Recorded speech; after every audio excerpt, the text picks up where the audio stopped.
भारत का राष्ट्रपति राष्ट्र का अभिन्न अंग होता है। कोई व्यक्ति भारत का राष्ट्रपति कब बन सकता है, उसके लिए क्या योग्यताएं होनी चाहिए? तो नंबर 1, वह भारत का नागरिक हो। नंबर 2, उसकी कम से कम आयु 35 वर्ष होनी चाहिए। नंबर 3, वह लोकसभा का सदस्य निर्वाचित होने की योग्यता रखता हो। नंबर 4, वह किसी लाभ के पद पर ना हो। यदि वो किसी सरकार में मंत्री या किसी राज्य का राज्यपाल है तो वो लाभ का पद नहीं माना जाएगा, अर्थात वो किसी नौकरी में ना हो। नंबर 5, वह पागल या दिवालिया ना हो, अर्थात वो किसी बैंक से कर्ज लेके दिवालिया घोषित ना किया गया हो। नंबर 6, उसके साथ संसद के अर्थात लोकसभा और राज्यसभा के कम से कम 50 प्रस्तावक सदस्य होने चाहिए। नंबर 6, उसके साथ संसद के कम से कम 50 अनुमोदक सदस्य होने चाहिए, अर्थात उसके साथ संसद के 100 सदस्य होने चाहिए। उसको 100 सदस्यों का, संसद के 100 सदस्यों का समर्थन प्राप्त होना चाहिए, तभी कोई राष्ट्रपति का चुनाव कोई व्यक्ति लड़ सकता है। ये 50 प्रस्तावक सदस्य उस व्यक्ति का नाम का प्रस्ताव लेकर जाएंगे और 50 अनुमोदक सदस्य यदि उस पर अपनी सहमति दे देते हैं तब कोई व्यक्ति राष्ट्रपति का चुनाव लड़ सकता है। राष्ट्रपति का चुनाव राष्ट्रीय निर्वाचन आयोग कराता है। राष्ट्रपति के चुनाव में दल बदल विरोधी कानून लागू नहीं होता, अर्थात कोई भी सांसद या विधायक अपने पसंद के उम्मीदवार को मत दे सकता है। राष्ट्रपति का निर्वाचन एकल संक्रमणीय समानुपातिक मत पद्धति के द्वारा अप्रत्यक्ष रूप से होता है। राष्ट्रपति के निर्वाचन में राज्यसभा, लोकसभा और राज्यों की विधानसभाओं के निर्वाचित सदस्य भाग लेते हैं। केंद्र शासित प्रदेशों में दिल्ली और पुदुचेरी की विधानसभाओं के निर्वाचित सदस्य राष्ट्रपति के चुनाव में भाग लेते हैं। राज्यसभा में 12 सदस्य राष्ट्रपति के द्वारा मनोनीत किए जाते हैं और लोकसभा में 2 सदस्य एंग्लो इंडियन समुदाय से राष्ट्रपति के द्वारा मनोनीत किए जाते हैं और विधानसभाओं में एंग्लो इंडियन समुदाय के राज्यपाल द्वारा सदस्य मनोनीत होते हैं। ये मनोनीत सदस्य राष्ट्रपति के निर्वाचन में भाग नहीं लेते हैं। अब लोकसभा में वर्तमान में 545 सदस्य हैं, जिसमें 2 सदस्य एंग्लो इंडियन समुदाय से राष्ट्रपति के द्वारा मनोनीत हैं। तो ये 2 कम कर देंगे तो राष्ट्रपति के निर्वाचन में लोकसभा से 543 सदस्य भाग लेते हैं, जबकि राज्यसभा में वर्तमान में 245 सदस्य हैं। तो इसमें से 12 सदस्य राष्ट्रपति के द्वारा मनोनीत हैं, तो इस 245 में से 12 कम कर देंगे तो 233 सदस्य राष्ट्रपति के निर्वाचन में भाग लेते हैं। अर्थात राष्ट्रपति के निर्वाचन में संसद के 543 और 233 776 सदस्य भाग लेते हैं। राज्य की विधानसभाओं के निर्वाचित सदस्य इसी प्रकार से भाग लेते हैं। तो राष्ट्रपति के निर्वाचन में विधानसभाओं के सदस्यों की वोट वैल्यू कैसे निकालते हैं, एक एमएलए की वोट वैल्यू कैसे निकालते हैं, तो एक एमएलए की वोट वैल्यू बराबर होती है उस राज्य की जनसंख्या को उस राज्य की विधानसभाओं के सदस्यों की संख्या से भाग देने पर और गुणा 1/1000 करने पर जो प्राप्त होता है वो एक एमएलए की वोट वैल्यू प्राप्त होती है। तो प्रत्येक राज्य के एमएलए की वोट वैल्यू अलग अलग होती है, क्योंकि जिस राज्य की जनसंख्या अधिक होती है उस राज्य के एमएलए की वोट वैल्यू भी अधिक होती है। जिस प्रकार से उत्तर प्रदेश में जनसंख्या सबसे अधिक है, तो उत्तर प्रदेश के एमएलए की वोट वैल्यू भी सबसे अधिक होगी। और सिक्किम में जनसंख्या सबसे कम है, या जनसंख्या बहुत कम है, इसलिए सिक्किम के एमएलए की वोट वैल्यू सबसे कम होगी। प्रत्येक राज्य के एमएलए की वोट वैल्यू अलग अलग होती है। अगर हम इन सब राज्यों के एमएलए की वोट वैल्यू को ऐड कर दें तो कुल विधानसभाओं के एमएलए की वोट वैल्यू निकलकर आती है। अब सांसद एमपी के वोट वैल्यू कैसे निकालते हैं, तो एक एमपी की एक सांसद की वोट वैल्यू बराबर होती है कुल राज्यों की विधानसभाओं के कुल निर्वाचित एमएलए की वोट वैल्यू बटे संसद के कुल एमपी निर्वाचित एमपी की वोट की संख्या। तो अगर हम एक एमपी की वोट वैल्यू देखें तो ये निकलकर 700 आती है। प्रत्येक एमपी की वोट वैल्यू, प्रत्येक सांसद की वोट वैल्यू समान होती है 700। तो अगर हम 776 कुल एमपी हैं संसद में को मल्टीप्लाई कर दें हम 700, क्योंकि एक सांसद की वोट वैल्यू 700 है, तो ये बराबर होती है, कुल वोट वैल्यू बराबर होती है विधानसभाओं के निर्वाचित एमएलए की कुल वोट वैल्यू के। अर्थात संसद के निर्वाचित सदस्यों की वोट वैल्यू बराबर होती है कुल निर्वाचित एमएलए की वोट वैल्यू। सभी राज्यों के एमएलए की वोट वैल्यू बराबर होती है संसद के निर्वाचित सदस्यों की वोट वैल्यू के बराबर। अब राष्ट्रपति के निर्वाचन में माना कि 2 उम्मीदवार चुनाव लड़ रहे हैं, तो चुनाव को इन दोनों को ही वोट देना होता है। जिसे वोट पसंद करते हैं मतलब, तो उसको 1 देंगे और दूसरे कैंडिडेट को 2। इसी प्रकार से जितने भी कैंडिडेट मत देने वाले हैं वो इसी प्रकार से नंबर से देते जाएंगे। 1 किसी को 2, किसी को 1, किसी को 2, किसी को 2, किसी को 1। दोनों में से 2 सदस्य चुनाव लड़ रहे हैं, तो लास्ट में जाके उनकी जब मतगणना होगी, उनको काउंट किया जाएगा, तो ये देखा जाएगा कि सबसे ज्यादा एक किस राष्ट्रपति के कैंडिडेट को मिला है। तो अगर पहले वाले माना ए और बी 2 चुनाव लड़ रहे हैं, तो ए को अगर एक नंबर ज्यादा बार मिला है तो वो ही विजय घोषित होता है। मतगणना के बाद जो भी व्यक्ति विजयी होता है उसको भारत के मुख्य न्यायाधीश शपथ दिलाते हैं। शपथ दिलाने के बाद कोई भी व्यक्ति 5 वर्ष तक राष्ट्रपति रह सकता है। इस बीच में किसी भी आपराधिक कार्य के लिए उस पर मुकदमा नहीं चलाया जा सकता, ना ही गिरफ्तार कर उसे जेल भेजा जा सकता।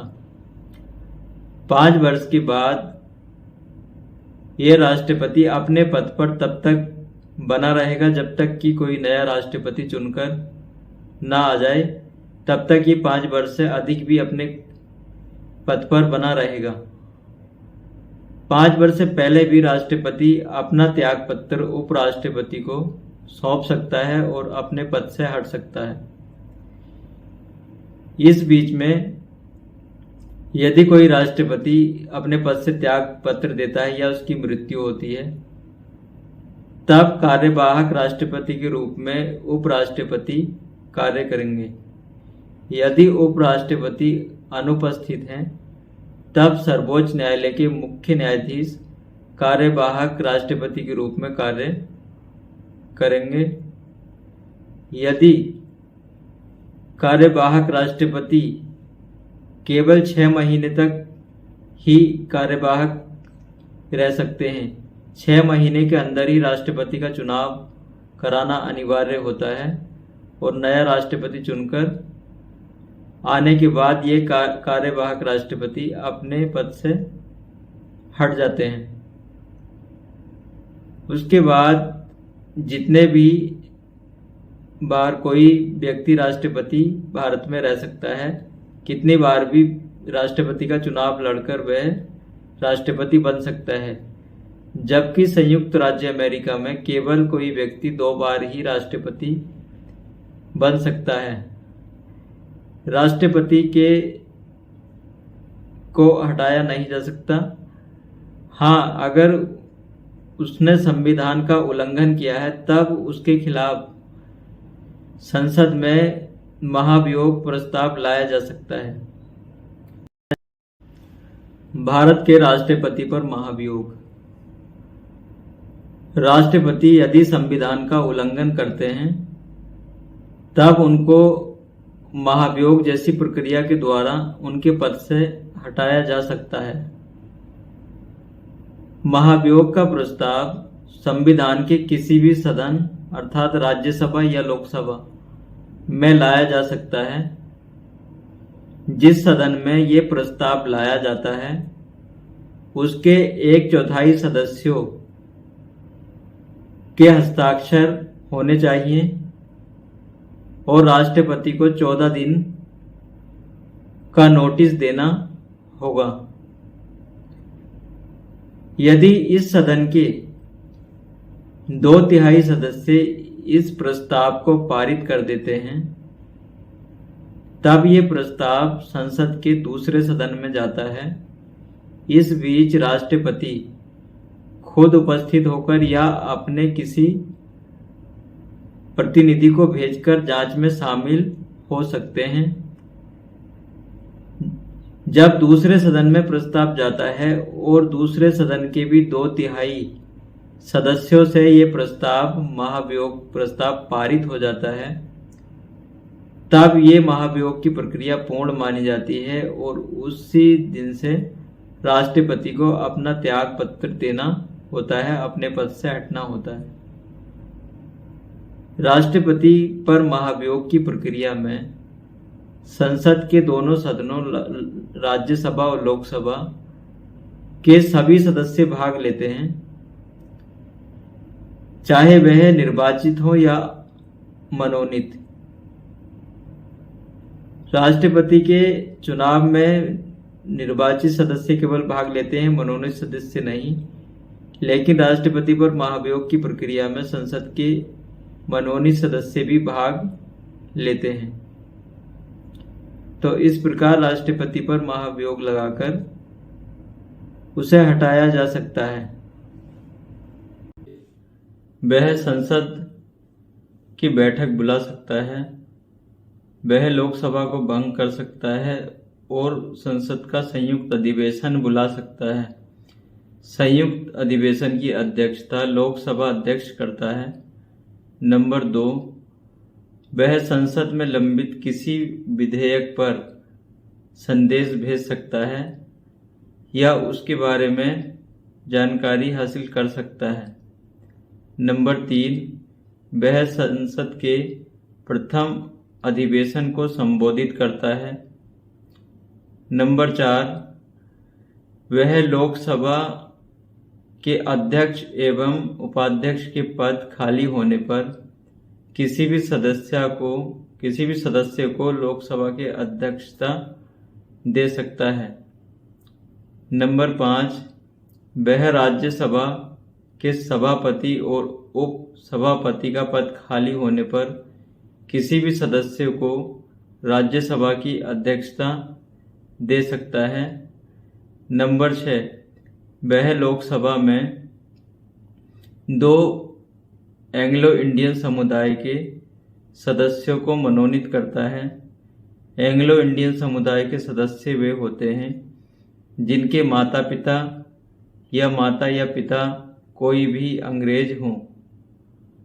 नंबर 7, वह राज्यसभा में 12 सदस्यों को मनोनीत करता है। ये सदस्य विज्ञान, कला, संस्कृति या समाज सेवा में अपना योगदान रखते हों, उनको ही राज्यसभा में मनोनीत किया जाता है 12 सदस्यों को।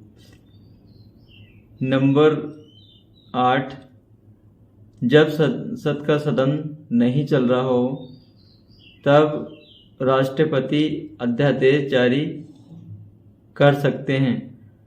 अनुच्छेद 123 के अनुसार राष्ट्रपति को अध्यादेश जारी करने की शक्ति देता है।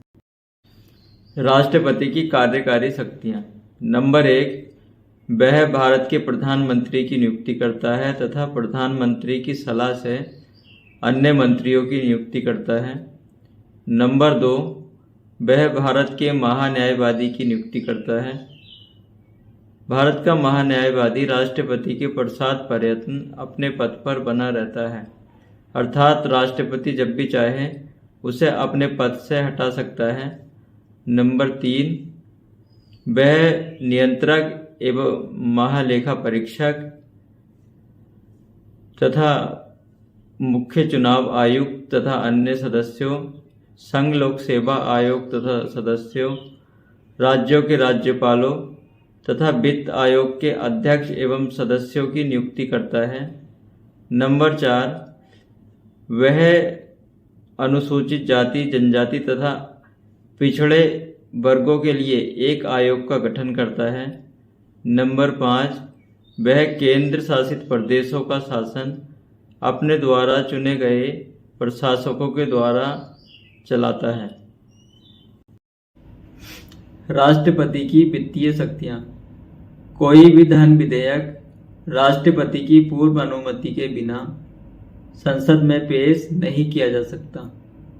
नंबर 2, राष्ट्रपति प्रत्येक वर्ष राष्ट्रीय केंद्रीय बजट का ब्यौरा संसद के सामने पेश करता है। नंबर 3, किसी भी अदृश्य व्यय के लिए या भुगतान के लिए राष्ट्रपति संसद की आकस्मिक निधि से धन निकालने की व्यवस्था कर सकते हैं। नंबर 4, राजस्व का केंद्र और राज्यों के बीच बंटवारे के लिए राष्ट्रपति प्रत्येक वर्ष एक वित्त आयोग का गठन करते हैं। राष्ट्रपति की आपातकालीन शक्तियां। राष्ट्रपति को 3 परिस्थितियों में आपातकालीन शक्तियां प्राप्त हैं। नंबर 1, राष्ट्रीय आपात संविधान के अनुच्छेद 352 के अनुसार बाह्य आक्रमण या गृह युद्ध के समय राष्ट्रपति राष्ट्रीय आपात की घोषणा कर सकते हैं। नंबर 2, राष्ट्रपति अनुशासन संविधान के अनुच्छेद 356 के अनुसार राष्ट्रपति को यदि लगता है कि किसी राज्य में संवैधानिक तंत्र विफल हो चुका है तब वह वहां राष्ट्रपति शासन लागू कर देते हैं और वहां के शासन संबंधी अधिकार अपने हाथ में ले लेते हैं। नंबर 3, वित्तीय आपात संविधान के अनुच्छेद 360 के अनुसार राष्ट्रपति वित्तीय आपात की घोषणा कर सकते हैं। राष्ट्रपति की वीटो शक्ति। राष्ट्रपति की वीटो शक्ति क्या होती है? कोई भी विधेयक संसद से पारित होने के बाद तभी कानून बनता है जब राष्ट्रपति उस पर अपनी सहमति दे देता है। राज्यसभा और लोकसभा से पारित होने के बाद कोई भी विधेयक जब राष्ट्रपति की सहमति के लिए आता है तब संविधान के अनुच्छेद 111 के अनुसार राष्ट्रपति के पास 3 विकल्प होते हैं। नंबर 1, वह विधेयक को अपनी सहमति दे दे। नंबर 2, वह विधेयक को अपने पास सुरक्षित कर रख ले। नंबर 3, वह विधेयक को संसद के पास पुनर्विचार करने के लिए वापस लौटा दे। लेकिन वापस तभी लौटा सकता है राष्ट्रपति विधेयक को जब वह धन विधेयक नहीं है। धन विधेयक को पुनर्विचार के लिए राष्ट्रपति नहीं लौटा सकता, उस पर उसे अपनी सहमति देनी ही होती है।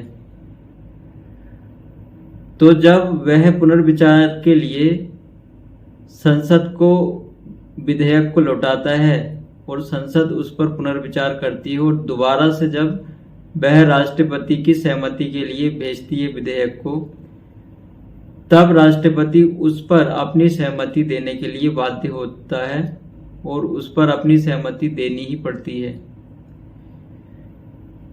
पॉकेट वीटो क्या होता है?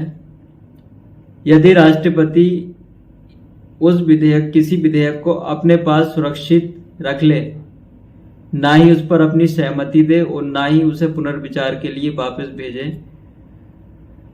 तो इस प्रक्रिया को पॉकेट वीटो कहते हैं। राष्ट्रपति की सैन्य शक्तियां। भारत का राष्ट्रपति तीनों सेनाओं का सेनापति होता है। वह जल सेना, थल सेना और वायु सेना के प्रमुखों की नियुक्ति करता है। राष्ट्रपति किसी देश से चल रहे युद्ध विराम की घोषणा कर सकता है, लेकिन यह संसद के अनुसार ही करता है।